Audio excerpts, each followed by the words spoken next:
বিসমিল্লাহির রহমানির রহিম। আসসালামু আলাইকুম প্রিয় দেশবাসী। বর্তমানে ছাত্রদের ন্যায্য কোটা আন্দোলনের প্রেক্ষিতে সকল প্রকার দমন, নিপীড়ন, নির্যাতন যখন চরমে পৌঁছেছে, ঠিক তখন দেশের সকল শ্রেণী পেশার মানুষ এর প্রতিবাদে রাস্তায় নেমে এসেছে। বাংলাদেশের সশস্ত্র বাহিনীর অবসরপ্রাপ্ত সদস্যরা দেশে এবং বিদেশে ক্ষুব্ধ হয়ে যাচ্ছে, যার প্রেক্ষিতে একটি বিবৃতি সভার আয়োজন করা হয়েছে, যেখানে কর্নেল মোহাম্মদ আব্দুল হক আপনাদের সামনে তাদের মনের অবস্থাটা ব্যক্ত করবেন। ধন্যবাদ। বিসমিল্লাহির রহমানির রহিম। প্রিয় দেশবাসী, আজকে দেশের চলমান পরিস্থিতিতে আমরা এদেশের সামরিক বাহিনীর অবসরপ্রাপ্ত সদস্যগণ খুবই গভীরভাবে মর্মাহত ও হতাশাগ্রস্ত। সরকারি চাকরিতে বিদ্যমান বৈষম্যমূলক কোটানীতি বাতিলের ন্যায্য দাবি নিয়ে গত 1 জুলাই হতে কমলমতি নিরীহ নিরস্ব শিক্ষার্থীগণ অত্যন্ত সুশৃঙ্খল ও শান্তিপূর্ণভাবে আন্দোলন শুরু করলে দেশের অসংখ্য মানুষের অকুণ্ঠ সমর্থন লাভ করে। আমরা অত্যন্ত উদ্বেগ ও উৎকণ্ঠার সাথে লক্ষ্য করছি যে সরকার তাদের সাথে কোনরূপ আলাপ আলোচনা না করে এই আন্দোলন প্রতিহত করার জন্য হিংস্র রক্তাক্ত পথ বেছে নেয়। প্রথমে ওবায়দুল কাদের ছাত্রলীগ ও যুবলীগের সশস্ত্র গুন্ডা বাহিনীকে নিরীহ শিক্ষার্থীদের উপর লেলিয়ে দেয়। তাদের বর্বরোচিত আক্রমণে নিরস্ত্র আন্দোলনকারীদের অনেকেই নির্মমভাবে হত্যাকাণ্ডের শিকার হয় এবং অসংখ্য আন্দোলনকারীকে গুরুতর আহত ও গুম করা হয় এবং এর প্রেক্ষিতে অসংখ্য লোককে দলে দলে গ্রেপ্তার করা হয় যারা আন্দোলন করছে। আক্রমণকারীদেরকে তাদের বিরুদ্ধে কোনো অ্যাকশন না নিয়ে যারা আক্রমণের শিকার, হত্যার শিকার, তাদের পরিবার বর্গকেও নানাভাবে নাজেহাল করা হচ্ছে। শুধু তাই নয়, এই কমলমতি শিক্ষার্থীদের প্রতিহত করতে বর্বর বাহিনীর সাথে যুক্ত হয়েছে আধুনিক অস্ত্রে সুসজ্জিত বিজিবি, র্যাব, আনসার ও পুলিশের নির্বিচার আক্রমণ। ব্যবহার করা হয় হেলিকপ্টার ও স্নাইপার, যা যুদ্ধক্ষেত্রেও সাধারণত ব্যবহৃত হয় না। এই আক্রমণ এতটাই বর্বর ও নৃশংস ছিল যে হত্যার শিকার প্রতিটি মানুষের শরীর বুলেটে ঝাঁঝরা হয়ে যায়। অন্ধকার চিরদিনে অন্ধত্ব বরণ করতে হয় অসংখ্য মানুষকে পুলিশের গুলিতে। এমনকি আক্রমণকারীরা হাসপাতালে গিয়েও গুরুতর আহতদের উপর নির্মম আক্রমণ চালায় এবং চিকিৎসা বঞ্চিত করে, যা কোনো সভ্য দেশে কল্পনাও করা যায় না। প্রিয় দেশবাসী, নির্লজ্জতা ও নির্মমতার এখানেই শেষ নয়। আন্দোলনকে দমাবার জন্য সরকার কারফিউ জারি করে দেশের জনগণের বিরুদ্ধে নামায় স্বাধীনতা, সার্বভৌমত্বের প্রতীক দেশপ্রেমিক সামরিক বাহিনীকে। লক্ষ্য করলাম জাতিসংঘ মিশনে ব্যবহৃত এপিসি ও অন্যান্য অস্ত্র সরঞ্জামাদিও ব্যবহার করা হয় শান্তিপূর্ণ সমাবেশে। অতি উৎসাহী কিছু অফিসার বিবেক বিসর্জন দিয়ে আন্দোলনরত মানুষের উপর স্বয়ংক্রিয় অস্ত্র দিয়ে ব্রাশ ফায়ার করে, যা আমাদের কল্পনাকেও হার মানায়। প্রিয় দেশবাসী, বহু ত্যাগ তিতিক্ষার বিনিময়ে অর্জিত গৌরব ধূলিসাৎ করা হয়, ধ্বংস করা হয় এর মাধ্যমে। অথচ আমরা বহু ত্যাগ তিতিক্ষার বিনিময়ে আমাদের পূর্বপুরুষরা এবং আমরা গড়ে তুলেছি মুক্তিযুদ্ধে নেতৃত্ব দানকারী দেশের গৌরবের আমাদের এই প্রাণের সেনাবাহিনী, সামরিক বাহিনী। সামরিক বাহিনীতে কর্মরত বর্তমান প্রজন্ম আমাদের অনুজ, আমাদের ছোট ভাই বোন ও সন্তান। তারা ইউনিফর্ম পরিধান করে বিদায় অনেক কিছুই খোলাখুলি বলতে পারে না। তাদের উপর চাপিয়ে দেওয়া হচ্ছে সরকারের অন্যায্য আদেশ এবং দেশ বিরোধী আদেশ তাদের উপরে চাপিয়ে দেওয়া হয়েছে। তারা যেহেতু কথা বলতে পারে না, তাই আজকে তাদের পক্ষ থেকে তাদের কথাগুলি আমরা আপনাদের সামনে তুলে ধরছি, তাদের মনের কথাগুলো। আমাদের দায়িত্ব তাদের অগ্রজ হিসেবে, আমাদের নৈতিক দায়িত্ব তাদের গঠনমূলক পরামর্শ দিয়ে সহায়তা করা। সুতরাং আমরা জনগণের বিরুদ্ধে এসব হীন কাজ থেকে সামরিক বাহিনীকে বিরত রাখার জন্য বর্তমান সরকারের সংশ্লিষ্ট সকলকে আহ্বান করছি। প্রিয় দেশবাসী, এত অল্প সময়ে নিজ দেশের মানুষের শান্তিপূর্ণ আন্দোলনে রাষ্ট্রীয় অর্থে লালিত বাহিনীসমূহের মাধ্যমে বিশাল এ হতাহতের নজির বিগত 100 বছরের ইতিহাসে এদেশে তো বটেই, বিশ্বের কোথাও মিলবে না। এমন হত্যাকাণ্ডের নিন্দা বা ধিক্কার ও প্রতিবাদের উপযুক্ত ভাষা আমাদের জানা নেই। বিপুল প্রাণহানির দায় অবশ্যই সরকারের, এবং এ সরকার সম্পূর্ণভাবে একটি অবৈধ সরকার। সাংবিধানিক শপথ ও আইন উপেক্ষা করে, তোয়াক্কা না করে সরকারের একাধিক মন্ত্রী প্রকাশ্যে চরম উস্কানিমূলক দায়িত্বহীন ভাষায় শান্তিপূর্ণ আন্দোলনকারীদের উপর তাদের লালিত গুন্ডা বাহিনীকে ঝাঁপিয়ে পড়ার নির্দেশ দেয়। এতে আমরা সমগ্র জাতি ও আন্তর্জাতিক সম্প্রদায় হতবাক, স্তম্ভিত, ক্ষুব্ধ, ব্যথিত ও গভীরভাবে মর্মাহত। তীব্র নিন্দা জ্ঞাপন করছি সে সকল জনবিরোধী, দেশ বিরোধী নেতৃত্বের বিরুদ্ধে। রাষ্ট্র যখন আক্রমণকারী হয়, জনগণ বিচার চাইবে কার কাছে?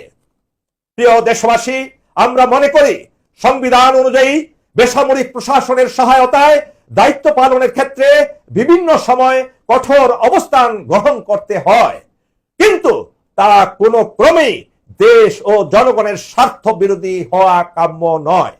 এবং যতক্ষণ সে দায়িত্ব জনবিরোধী পর্যায়ে না পড়ে, ততক্ষণ পর্যন্ত সে দায়িত্ব পালন করা যেতে পারে। কিন্তু জনবিরোধী, দেশ বিরোধী হওয়ার উপক্রম হলেই তা থেকে বিরত হওয়া অবশ্যম্ভাবী হয়ে যায়, আবশ্যক হয়ে যায়। এই বাহিনীর সকল সদস্যগণ এদেশের সাধারণ জনগণেরই অংশ।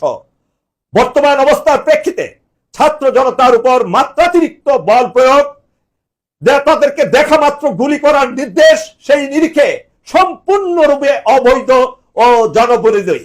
এমনকি যে সংবিধানের দোহাই দিয়ে তাদের নিয়োজিত করা হয়েছে, সে সংবিধানের মূল চেতনার পরিপন্থী এটা একই সাথে ফৌজদারি অপরাধ। একই সাথে যে সকল ছাত্র ছাত্রী এবং জনগণকে হত্যা করা হয়েছে, তাদের আত্মীয় স্বজন, তাদের বাবা মাকে পুলিশ, এই দেশের নির্মমভাবে পুলিশ তাদের বিরুদ্ধে নৃশংস অভিযান চালাচ্ছে। রাতে গিয়ে, গভীর রাতে বিভিন্ন বাড়িতে গিয়ে তাদের উপর হানা দিচ্ছে। প্রিয় দেশবাসী, বর্ণিত অবস্থার প্রেক্ষিতে আমরা সরকারকে পরামর্শ দিচ্ছি, অবিলম্বে দেশপ্রেমিক সামরিক বাহিনীকে এই নিষ্ঠুর অপারেশন থেকে প্রত্যাহার করে ব্যারাকে ফিরিয়ে নেওয়া হোক। শুধু সামরিক বাহিনী নয়, এদেশের হত্যাকারী পুলিশ বাহিনী, র্যাব, বাংলাদেশ বর্ডার গার্ড, আনসার, সকল বাহিনীকে প্রত্যাহার করতে হবে। কেননা এদেশের জনগণের, এদেশের ছাত্র ছাত্রীদের, এদেশের আপামর মানুষের তাদের মুখের ভাষা কেড়ে নেওয়া যায় না। প্রত্যেকটা মানুষের তাদের নিজস্ব মতামত প্রকাশের স্বাধীনতা আমাদের সংবিধান দিয়েছে। এটা কারো বাপের সম্পত্তি নয়, এটা স্তব্ধ করার অধিকার নাই। ক্ষমতা চিরস্থায়ী নয়, ক্ষমতা চিরস্থায়ী নয়। এই ক্ষমতাকে চিরস্থায়ী করার কোনো কারণ নাই। মরতে হবে, প্রত্যেককে মরতে হবে। আপনাদের সে কথা আমরা মনে করিয়ে দেই।